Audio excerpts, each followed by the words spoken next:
하나는 성가대, 또 하나는 이제 담임 목사 설교가 유튜브에 이제 올라오게 되어지는데 사람들이 많이 봐요.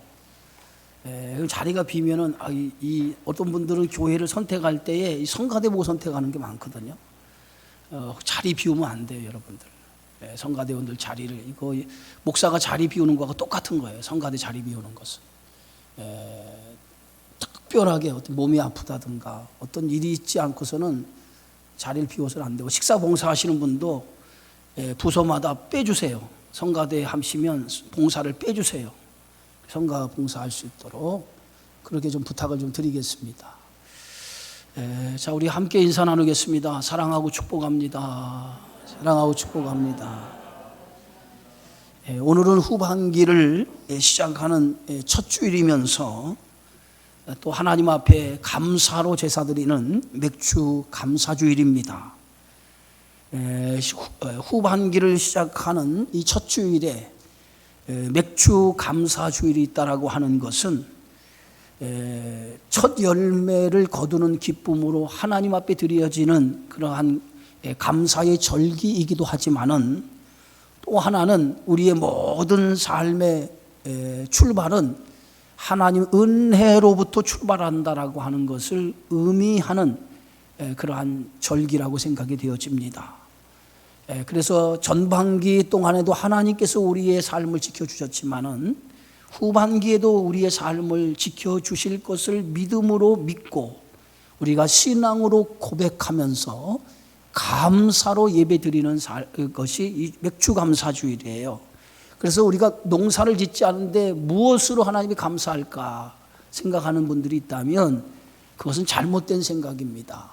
하나님이 베푸시는 은혜에 대해 감사하고, 또 6개월 동안 하나님의 변함없는 은혜가 나를 지켜줄 것을 믿음으로 고백하면서 이 감사 절기를 지키시기를 부탁을 드리겠습니다.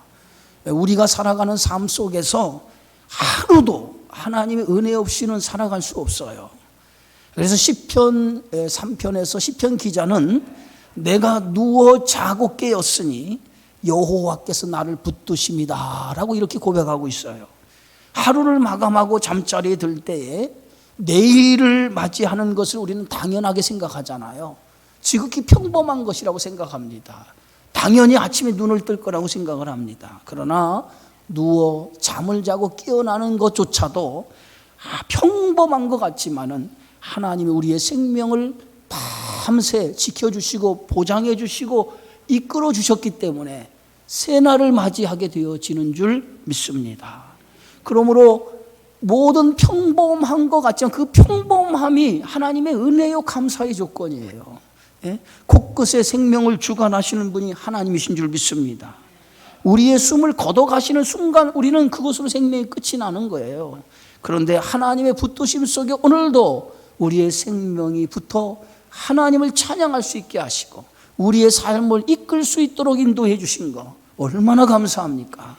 모든 것이 주의 은혜임을 믿고 감사하시기를 주의 이름으로 부탁을 드리겠습니다. 우리는 지난 시간 고린도 교회의 문제 가운데 하나의 은사에 대한 문제를 우리가 말씀을 통해 여러 차례에 걸쳐서 은사에 대한 문제를 함께 나누었습니다. 특별히 방언과 예언의 은사에 대해서 말씀을 나누면서 모든 하나님께서 개인에게 주신 은사는 개인의 영광과 유익을 위해서 주신 것이 아니라 모든 은사는 하나님의 몸된 교회 공동체의 유익을 위해서 주셨다라고 하는 것을 다시 한번 사도 바울이 고린도 교회 성도들에게 은사를 주신 이유에 대해서 밝히 우리에게 가르쳐고 있는 것을 우리가 말씀을 통해 생각해 봤습니다. 오늘 기독교의 핵심 교리 가운데 하나인 이 부활에 대한 그러한 문제입니다. 고린도전서는 15장 전체가 이 부활에 대한 것을 다루고 있어요. 그래서 고린도전서 15장은 굉장히 긴 내용으로 되어져 있어요. 무려 58절까지 성경이 쓰여져 있습니다. 그런데 이 58절까지 고린도전서 15장 전체가 부활에 대한 설명을 하고 있는데 얼마나 부활에 대한 것이 중요하면 오늘 사도 바울이 이 가장 긴 성경의 내용을 우리에게 말씀을 통해서 설명하고 있다고 하는 것이죠. 이 부활의 신앙은 기독교의 교리 가운데 가장 중요한 교리입니다. 예? 그래서 가장 중요한 교리, 이 신앙을 우리가 무장하지 않으면 우리의 믿음의 기초가 흔들릴 수밖에 없어요. 그래서 저는 이 고린도전서 15장, 이 부활장이라고 불려지는 이 부활에 대한 기독교의 가장 기본적인 교리면서 가장 중요한 교리, 이 부활에 대한 말씀을 몇 시간에 걸쳐서 함께 나누면서 부활이 도대체 어떤 것이냐라고 하는 것을 한번 생각해 보려고 합니다.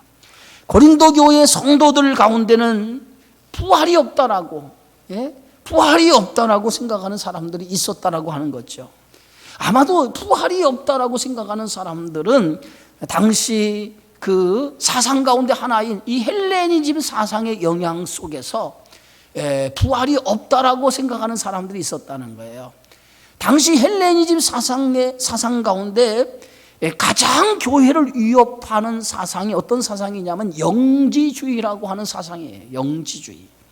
오늘 초대교회의 많은 교회의 대다수의 문제는 어떤 문제냐면 영지주의 사상이 교회 안에 침투해서 그 사상이 교회 성도들을 미혹함으로 인해서 그 이단 사상으로 말미암아 성도들이 넘어지는 일들이 굉장히 많이 일어났던 것을 보게 되어지죠.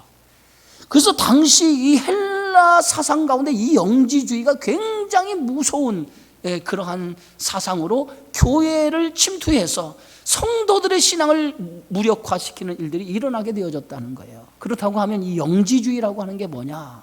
영지주의라는 게 뭐냐? 우리가 바로 알아야 돼요. 영지주의의 사상은 인간을 이원론으로 구분하는 게 영지주의예요. 그 이원론으로 구분한다라고 하는 것은 인간의 구성이 영과 육으로 되어져 있다라고 이렇게 구성하고 있는 사상이 영지주의예요. 그런데 그 영지주의의 사상 가운데 이 영은 선하고 거룩한 것이라는 거예요. 영은 선하고 거룩한 것. 그리고 육체는 악하고 더러운 것이라고 이렇게 영과 유복을 나누어서 구분을 했어요. 그래서 영은 선한 것이고, 육은 악하고 더러운 것이라는 거예요. 그래서 원래부터 이 육은 악하고 더러운 것이기 때문에 이 더러운 것이 부활할 수 없다는 거예요. 이 더러운 것이 부활할 수 없다는 거예요. 그래서 영지주의 사상을 믿는 사람들은 육은 더러운 것이기 때문에 원래부터 육은 더러운 것이기 때문에 이 육을 더러운데 내버려둬도 괜찮다 생각해서 이 영지주의 사상을 갖는 사람들은 육체의 더러움, 쾌락주의로 빠져서 방종과 방탕하는 삶으로 살아가는, 왜? 육은 원래부터 더러운 것이니까. 그래서 죄에 대한 그러한 두려움 없이 그렇게 살아가는 사람들이 영지주의 사상을 믿었던 사람들이에요. 그래서 오늘 그 영지주의를 믿는 사람들은 부활을 인정하지 않았어요. 육체의 부활을 인정하지 않았습니다. 또 어떤 사람들은 부활은 이미 지나갔다라고 생각하는 사람들이 있었어요. 부활은 이미 지나갔다. 이런 사람들의 사상은 이 신앙이라고 하는 것이 내세에 있지 않고 현세에 있다라고 생각하는 사람들이 그런 생각을 가졌어요. 신앙이 내세에 궁극적인 목적이 있지 않냐고 현세에 있다라고 생각하는 사람. 일명 이러한 신앙의 사상을 어떤 사상이라고 얘기하냐면 번영주의라고. 번영주의, 여러분 들어보셨나요? 번영주의라고 하는 건 신앙의 목적이 내세에 있다라고 생각하고 신앙생활을 하는 사람이, 다시 얘기해서 신앙의 목적이 궁극적인 자신의 성공에 있다라고 생각하는 것, 그것이 번영주의입니다. 그래서 번영주의 신앙이 한참 한국 교회를 유행시키지 않았습니까? 내가 예수를 믿는 목적이 내가 잘 되기 위해서, 성공하기 위해서 예수를 믿는다라고 하는 사상을 가진 생각이 번영주의예요. 그래서 번영주의의 사상은 현세의 목적이 있는 거예요. 그러나 이 모든 것들은 다 뭐예요? 잘못된 신앙이죠. 신앙의 궁극적인 목적은 내세에 있는 거예요. 내세. 그래서 고린도 성도들 가운데 신앙의 기본적인 기초인 부활신앙을 부정하는 사람들이 있었다는 거예요. 그럼 부활신앙을 부정한다라고 하는 것은 우리 기독교의 가장 핵심적인 교리, 내세의 신앙관을 부정하는 신앙이라고 생각해 볼 수 있습니다. 그래서 사도 바울은 오늘 그렇게 부활을 부정하는 이들을 향해서 고린도전서 15장 12절에 그리스도께서 죽은 자 가운데서 다시 살아나셨다 전파되었거늘 너희 중에 어떤 사람들이 어찌하여 죽은 자 가운데서 부활이 없다라고 하느냐. 이렇게 사도 바울은 강력하게 부활을 믿지 않는 사람들에게 예수 그리스도의 부활을 증거하는 것을 보게 되어지죠. 사도 바울은 고린도라고 하는 이 지역에 들어가 1년 6개월 동안 머물면서 복음을 전하기 시작을 했어요. 그래서 그 복음으로 탄생한 교회가 고린도 교회입니다. 그런데 바울이 고린도라고 하는 도시에 들어가서 복음을 전했는데 그 복음의 내용이 뭐냐 이거예요. 복음의 내용이 오늘 그 복음의 내용이 오늘 예수 그리스도의 십자가의 죽음과 부활이에요. 이게 복음이에요. 예수 그리스도의 십자가의 죽음, 그리고 그 죽음을 통해서 부활의 생명, 이것이 복음입니다. 예? 그래서 오늘 사도 바울은 15장 1절에 이렇게 얘기하죠. 형제들아, 내가 너에게 전한 복음을 너에게 알게 하노니 이는 너희가 받은 것이요 또 그 가운데 선 것이라 라고 말합니다. 바울이 전한 복음, 십자가의 죽음과 그리스도의 부활을 전한 것이 복음인데 그 복음을 통해서 고린도 교회가 탄생이 되어졌는데, 그런데 지금 고린도 교회 성도들 가운데는 일부 세상의 풍조가 교회 안에 들어와서 이 복음이 흔들리고 있다는 거예요. 사도 바울이 전한 이 복음에 변질되어져 있다는 거예요. 그래서 오늘 사도 바울은 2절에 이렇게 얘기합니다. 너희가 만일 내가 전한 그 말을 굳게 지키고 헛되이 믿지 아니었으면 그로 말미암아 구원을 받으리라. 그런데 지금 고린도 교회 성도들은 뭡니까? 지금 복음을 전했는데 그 복음으로 세워진 교회가 고린도 교회인데 지금 세상의 풍조 이단의 사상에 의해서 오늘 부활을 믿지 아니하는 복음의 기초가 흔들리는 일들이 일어나게 되어졌다는 거예요. 여러분, 우리가 예수를 믿는 이유가 어디 있어요? 저와 여러분이 예수를 믿는 이유가 어디 있습니까? 구원받기 위해서 믿는 거예요. 구원받기 위해서. 가장 중요한 것은 우리가 예수를 믿는 이유는 구원을 받기 위해서 있는 거예요. 이게 가장 중요한 목적입니다. 구원을 부정하는 것은 영원한 생명 부활을 부정하는 것과 같은 거예요. 그런데 고린도 교회의 성도들이 이 예수 그리스도의 죽음과 부활, 이 부활의 생명, 부활의 신앙을 인정하지 않는다라고 하는 것은 저들이 성경을 믿지 아니하고 신앙의 가장 중요한 교리를 인정하지 않는다라고 하는 거죠. 바울이 오늘 고린도에 들어가서 전한 복음이 예수 그리스도의 십자가의 죽음과 부활이었어요. 예? 그래서 자신이 먼저 그 죽음과 부활에 대한 것을 받고 그리고 그것을 믿은 것을 전한 것 아닙니까? 원래 사도 바울은 한때는 그리스도의 부활을 인정하지 않았어요. 그래서 예수 그리스도의 부활을 믿고 따르는 사람들을 잡아 가두고 죽이는 일에 앞장섰던 사람이 사도 바울이에요. 그런 그가 대제사장의 공무를 가지고 예수 그리스도를 따르는 부활을 믿는 사람들을 잡으려고 다메섹으로 가던 중에 길에서 부활하신 예수 그리스도를 만나는 놀라운 체험이 그의 인생 속에 일어나죠. 바울이 이 길을 가고 있었는데 갑자기 호련히 하늘로부터 강한 빛이 이 사울이라고 하는 젊은 청년을 비추기 시작합니다. 얼마나 강한 빛이 그를 비췄는지 그 강한 빛을 받고 도무지 눈을 뜰 수 없어서 사울이 그 자리에서 땅에 엎드려지죠. 그런데 그 땅에 엎드려진 그 순간에 어디서부터 소리가 들리기 시작을 해요. 소리가 들리기 시작하는데 그 소리 속에 사울아, 사울아, 내가 어찌하여 나를 박해하느냐라고 하는 세미한 소리가 그 땅에 엎드려 있는 사울의 귀에 들리기 시작합니다. 그 사울이 그 음성을 듣는 순간에 사울이 당신은 누구십니까? 당신은 누구십니까? 라고 묻죠. 당신은 누구십니까? 그때 또다시 사울의 귀에 음성이 들리기 시작하는데 나는 내가 박해하는 예수다. 나는 내가 박해하는 예수라고 하는 그러한 음성이 사울에게 뚜렷하게 들어오기 시작을 합니다. 사울은 그 순간에 정말 자신이 잡아 가두고 죽였던 그리스도인들이 믿었던 부활하신 예수 그리스도, 부활하신 예수 그리스도를 그 자리에서 만나게 되어진 거예요. 그리고 그 만남이 사도 사울이라고 하는 인생이 180도 변화되어지는, 그의 인생이 변화되어지는 놀라운 그러한 계기가 되어졌다라고 하는 것이죠. 예수 그리스도를 따르던 자들을 잡아 가두고 죽이던 그가 이제는 오히려 예수 그리스도의 부활을 증거하는 그런 하나님의 부름을 받고 하나님의 사도가 되는 그러한 사람이 되어졌다라고 하는 것이죠. 이렇게 예수님의 십자가의 죽음과 부활, 이 다메섹 도상에서 그 그리스도의 부활을 체험했던 사도 바울은 그 이후로부터 이제 복음을 전하는 사람이 되어졌는데, 바울이 가는 곳곳마다 전한 복음이 뭐예요? 두 가지를 전했어요. 그 첫 번째가 뭡니까? 예수 그리스도의 죽음에 대해서 전했어요. 예수 그리스도의 죽음, 그가 죽으신 것은 우리의 죄를 위해서 죽으신 것입니다. 우리의 죄를 위해서 죽으신 것입니다. 그의 십자가의 죽음은 우리의 죄값을 대신 지불하시고 십자가에 죽으신 사건이라는 거예요.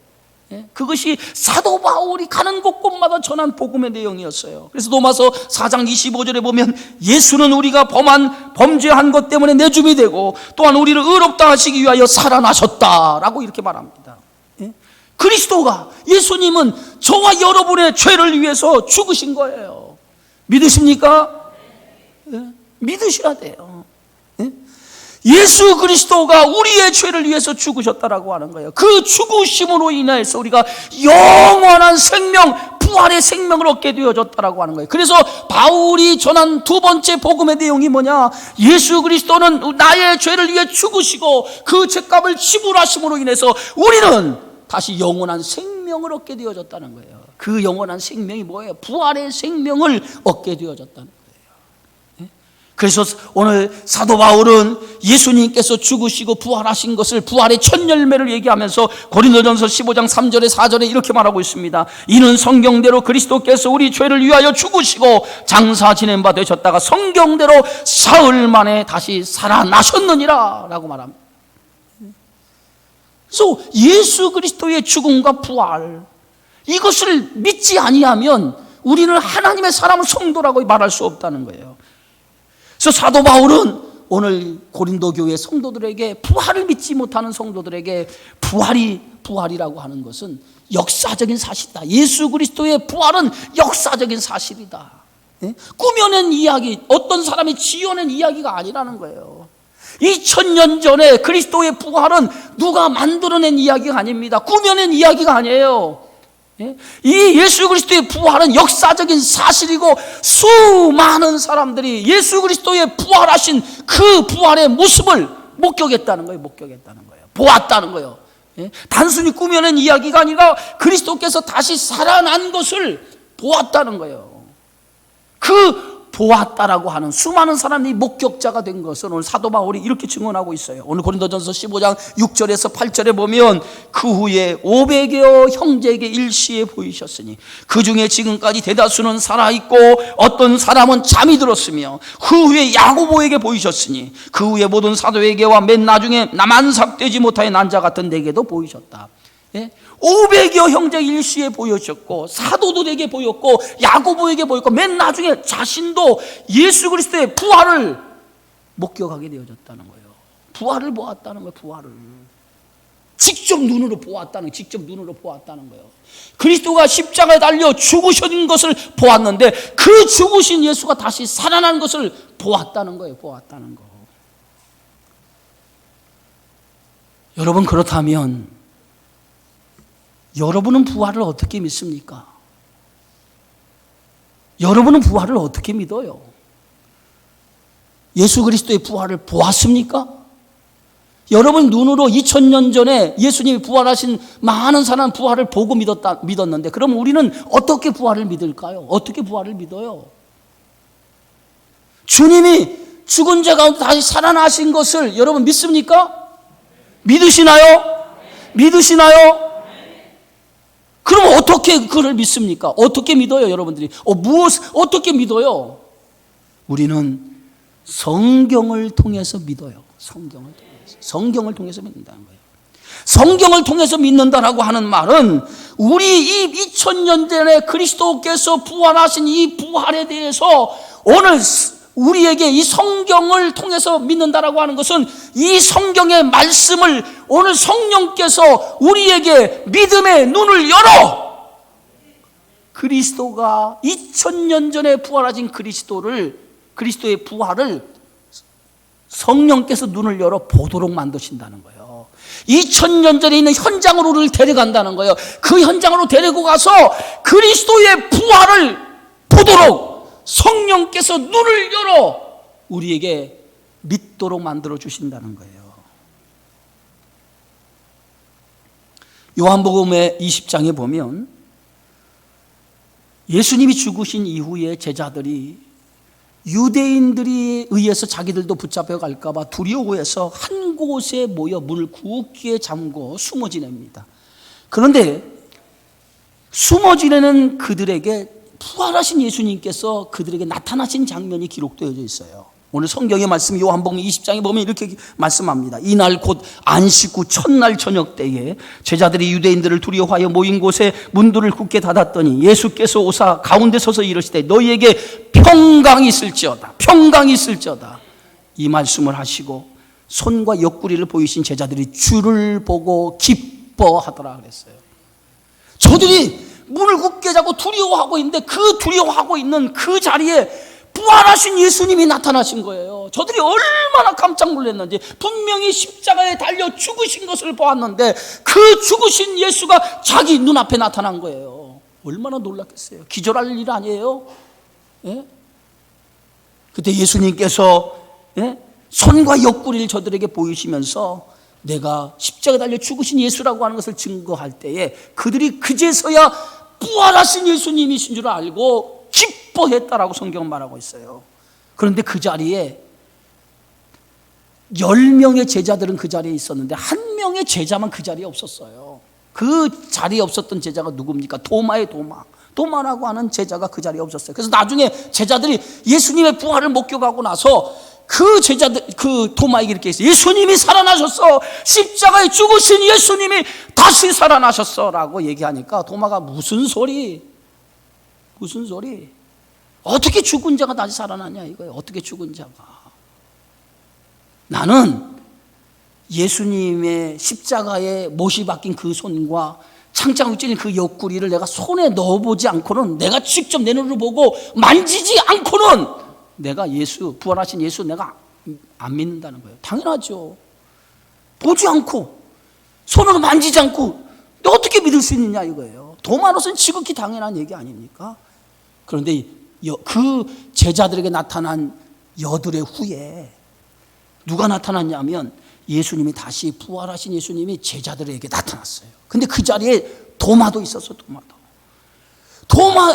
도마에게 예수님이 이렇게 말씀하시죠. 요한복음 20장에 보니까 내 손가락을 이를 내밀어 봐라.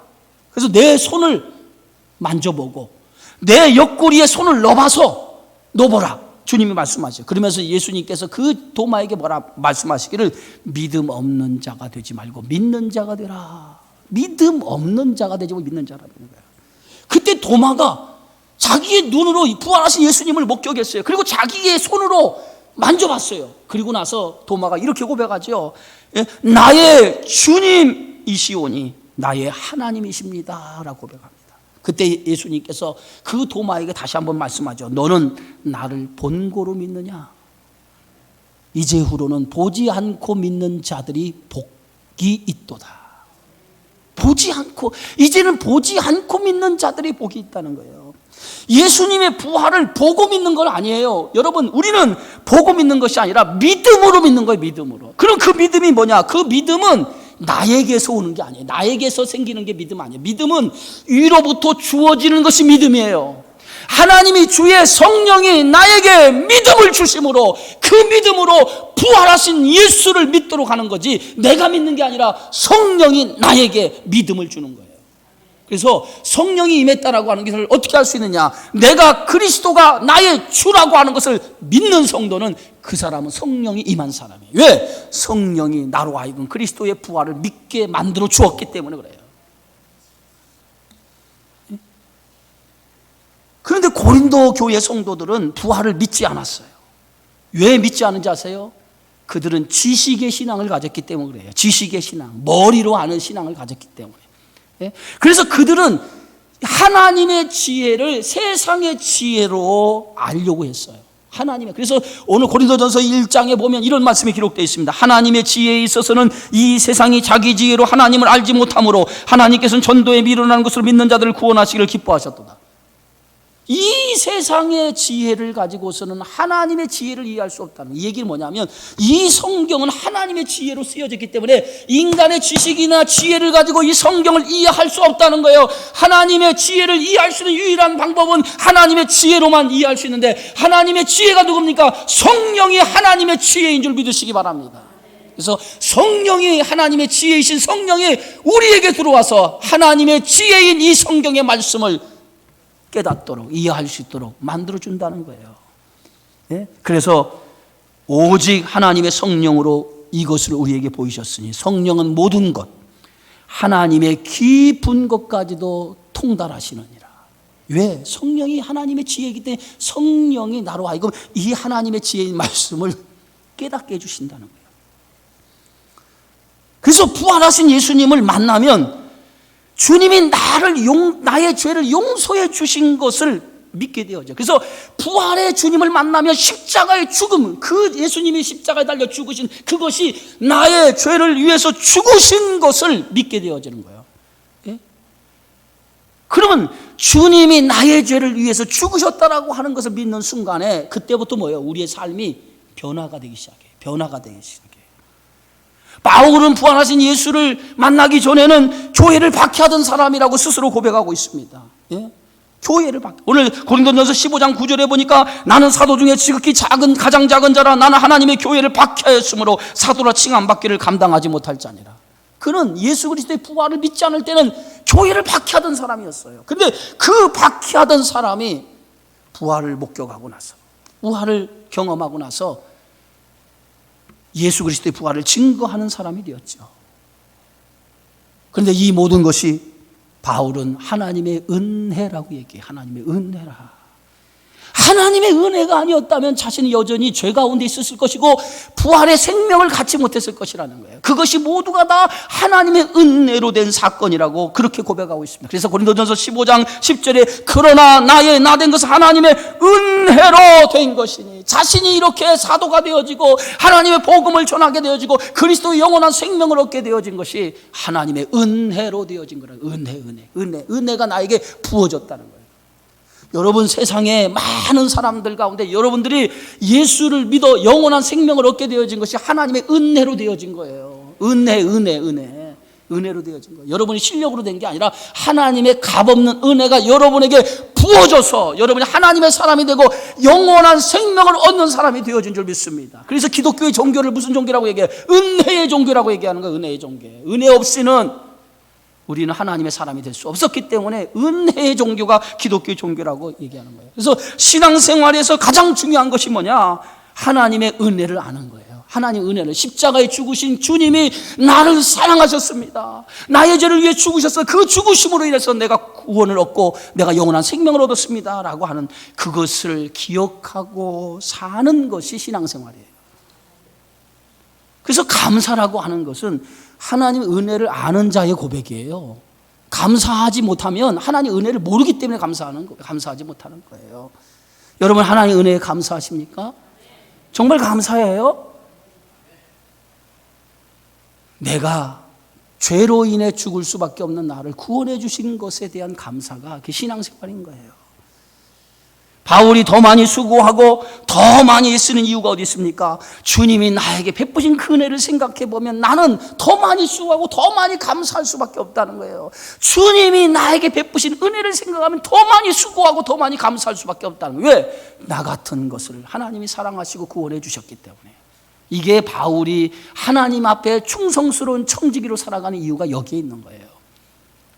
바울의 모든 삶은 마지막 날 부활의 생명을 얻기 위해서 표대를 달려간다고 그랬어요. 내가 이미 얻었담도 아니요 온전히 이루었담도 아니라 오직 내가 그리스도 예수께 잡힌바된 그것을 잡으려고 달려간다. 마지막까지 뭐요? 하나님이 나에게 약속한 부활의 생명, 구원의 완성을 위해서 믿음으로 달려간다는 거예요.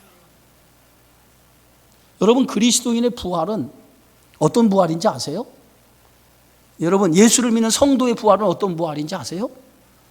예? 부활, 그러니까 여러분, 부활이 그냥 죽음에서 살아나는 거, 이것만 부활이라고 생각하는데, 부활은 우리가 분명히 부활에 대한 신앙을 알아야 돼요. 고린도전서 15장은요 굉장히 중요한 부활에 대한 교리를 우리에게 가르치고 있는데, 이 부활에 대한 교리를 성도들도 제대로 모르고 살아가요. 여기 보시고 굉장히 중요한 교리를 다루고 있어요. 고린도전서 15장은 예수를 믿으면서도 여러분들 부활이 뭔가를 제대로 알지 못하고, 내가 신앙생활 30년 40년을 했어도 부활이 뭔가를 모르고 그냥 죽었다가 다시 살아나는 게 부활이라고 생각하는 사람들이 있는데, 그렇게만 알면 안 돼요. 제대로 알아야 돼요. 여러분, 어디 가서도 부활이 뭔가라고 하면 부활에 대해 정확하게 마지막 날 우리가 어떤 몸으로 부활되고 어떻게 부활의 역사가 나타날 것인가를 정확하게 알지 않으면 세상에 거짓된 것에 우리 미혹돼서 넘어질 수 있어요. 그래서 제가 오늘 이 고린도전서 15장은 굉장히 중요한 말씀이기 때문에 몇 시간에 걸쳐서 얘기하는 거예요. 첫 번째 부활은 전인적인 부활이에요. 전인적인 부활. 우리의 육은, 우리 사람은 이원론이 아니라 삼원론이에요. 우리의 사람은 구성되는 요소가 뭐냐면, 따라서 영, 큰 소리로 해보세요. 영, 혼, 육. 이 세 가지로 사람은 만들어져 있어요. 영과 혼과 육으로 되어져 있어요. 이게 사람의 구성이에요. 영과 혼과 육으로 되어져 있어요. 성경의 말씀에 보면, 오늘 데살로니가 5장 23절에 보면 평강의 하나님이 친히 너희를 온전히 거룩하게 하시며 또 너희의 온 영과 혼과 몸이 우리 주 예수 그리스도의 강림하실 때에 흠없게 보존되기를 원한다. 주님이 오실 때까지 혼과 영과 육이 보존되기를 원한다는 거예요. 그래서 우리의 육신은 세 가지로 되어 있어요. 자, 그러면 인간의 죄가 어떻게 들어왔어요? 인간의 죄는 선악과, 하나님의 선악과, 이것을 먹지 말라고 했잖아요. 선악과를 먹음으로 불순종으로 인간의 죄가 들어왔어요. 그러면 오늘 성경의 말씀이 뭐라고 했냐면, 하나님께서 선악과를 먹으면 어떻게 된다고 그랬어요? 선악과를 먹으면 어떻게 된다고 그랬어요? 정령 죽으리라. 죽는다고 그랬어요, 선악과. 그러면 여러분, 한 가지 물어볼게요. 아담과 하와가 뱀의 유혹을 받아 선악과를 먹었어요. 먹었죠? 그러면 아담, 하와가 선악과를 먹었으면 성경의 말씀에 어떻게 된다고 그랬어요? 죽는다고 그랬어요. 그러면 아담과 하와가 선악과를 먹는 순간 그 자리에 즉사했나요? 죽었어요? 죽었나요? 네? 죽었어요? 안 죽었어요. 그럼 성경이 거짓말인가요? 정령 죽으리라고 했는데 죽지 않았으면 성경이 거짓말인가요? 거짓이 아니라, 이 정령 죽으리라고 하는 말은 첫 번째 죽음을 가리키는데, 여기 첫 번째 죽음이 뭐냐? 영의 죽음이 영의 죽음. 영의 죽음 뭐냐면 하나님과의 단절을 말하는 거예요. 단절. 이 아담과 하와가 선악과를 먹음으로 인해서 그들이 하나님과 단절을 가져왔는데, 어떻게 단절을 가져왔냐면 에덴 동산에서의 쫓겨남을 당했죠. 에덴 동산이라고 하는 것은 하나님이 통치하는 곳이에요. 하나님과의 관계 속에 살아가는 곳이 에덴 동산인데, 에덴 동산에 추방을 당한 순간에 그들은 하나님과의 단절이 시작됐어요. 그게 영적 죽음이라는 거예요. 영적 죽음이 뭐예요? 하나님과의 끊어짐, 하나님과의 단절. 이게 영적 죽음이에요. 이게 첫 번째 죽음이에요. 그래서 하나님을 모르는 사람은 영적 죽음 속에 살아가는 거예요. 하나님과의 단절되어져 살아가는 거예요. 우리가 하나님과의 관계를 갖는다고 하는 것은 하나님의 영이 내 안에 들어왔기 때문에 우리가 하나님과의 단절이 이어진 거예요. 그게 뭐예요? 성령이 내 안에 들어와서 끊어진 하나님과 관계를 이어주는 것이 뭐예요? 하나님의 영이 내 안에 들어온 거예요. 믿으십니까? 그래서 하나님과의 교제할 수 있는 회복을 주신 거예요. 두 번째 죽음이 뭐냐면 혼의 죽음이에요. 혼의 죽음. 처음에는 영이 죽은 것은 뭐예요? 하나님과의 단절. 그 혼이라고 하는 게 뭐냐면, 혼의 죽음은, 혼이라고 하는 것은 인간의 지정의를 가리켜요. 지정의. 이 지정의는 인격, 자아, 그다음에 양심이라고 할 수 있어요. 양심. 그래서 인간이 죄가 들어옴으로 인해서 하나님과의 끊어지고, 두 번째 죄가 들어옴으로 해서 인간의 자아, 인격, 양심이 무너져 버려요. 그게 뭐예요? 두 번째 죽음인 거예요. 예? 오늘 성경의 말씀에 보니까 예, 이 선악과를 제일 먼저 누가 먹냐면 하와가 따먹어요. 하와가 먹고 나서 아담에게 주죠. 근데 나중에 하나님께서 하와를 책망하지 않냐고 대표성을 가진 아담에게 어떻게 내 말을 어기고 선악과를 먹었느냐 하니까 아담이 뭐라고 하냐면 하와가 하나님이 만들어주신 이 하와가 나에게 먹으라고 해서 내가 먹었습니다 하고 책임을 전가해버려요. 그때부터 뭐예요? 예? 책임 전가. 죄가 들어오기 시작하면 인격이 무너지기 시작해요. 인격이 무너져요. 양심이 무너지게 되어져. 사람과의 관계가 깨어지기 시작해요. 그것이 뭐냐면 혼의 죽음이에요. 혼의 죽음.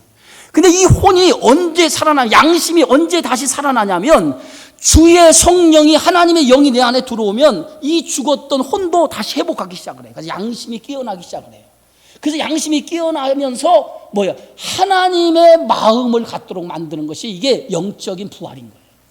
이해가 됩니까? 여러분 부활 잘 이해를 해야 돼요. 세 번째 죽음이 뭐냐면 육체의 죽음이에요. 육체. 이제 드디어 육체가 죽는 거예요. 언제 죽냐면 여러분 다 죽지요. 아담은 선악과를 먹음으로 인해서 그 죄의 싹스로 사망이 오는데 그가 바로 죽지 않고 언제 죽냐면 930세를 살고 죽어요.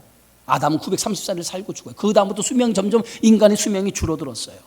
그런데 죽어요. 마지막이 뭐냐? 육체가 죽어요. 그게 죄의 결과예요. 그런데 이 죽음, 죄가 들어옴으로 인해서 들어오는 세 가지 죽음, 영의 죽음, 혼의 죽음, 육의 죽음이 이것이 마지막 날 이제 부활할 때 이 마지막 날 부활은 뭐의 부활이냐면 육체가 부활하는 거예요. 잘 들어보세요. 이 얘기는 뭐냐면 내가 예수를 믿음으로 인해서 첫 번째 죽음으로 가져왔던 영의 죽음이 회복이 되어지기 시작해. 하나님과 단절이 이어지기 시작해. 영적인 부활이 이루어져. 두 번째, 우리가 예수를 믿음을 통해서 혼의 죽음이 부활되기 시작해. 그게 인격의 부활, 인격, 자아가 살고 양심이 살아나는 부활이 이루어져. 그리고 마지막 부활은 언제 이루냐? 육체의 부활은 우리가 죽은 다음에 마지막 그리스도가 이 땅에 오시면 그때에 우리의 육신을 가진 자가 죽어야만이 다시 살아나는 거예요. 죽은 자가 다시 살아. 그래서 그때는 전인적으로 영과 혼과 육이 다 같이 이제 만나서 새로운 몸을 입게 되어지는 거예요. 아멘. 이게 우리가 그리스도를 묻는 부활의 첫 번째예요. 네?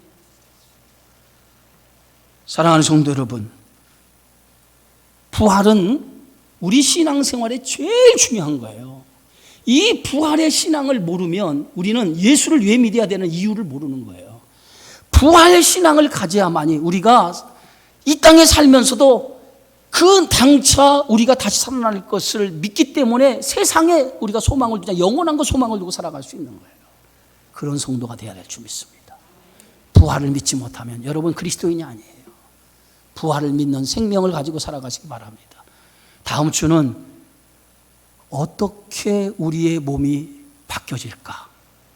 어떤 모습으로 바뀌어지느냐? 세 번째는 앞으로 장차 부활하는 날 어떤 일들이 일어날 것인가? 세 가지를 나누어서 제가 설명하겠습니다. 아무쪼록 여러분들 부활의 신앙으로 정말 우리가 바로 서기를 주의 이름으로 축원합니다.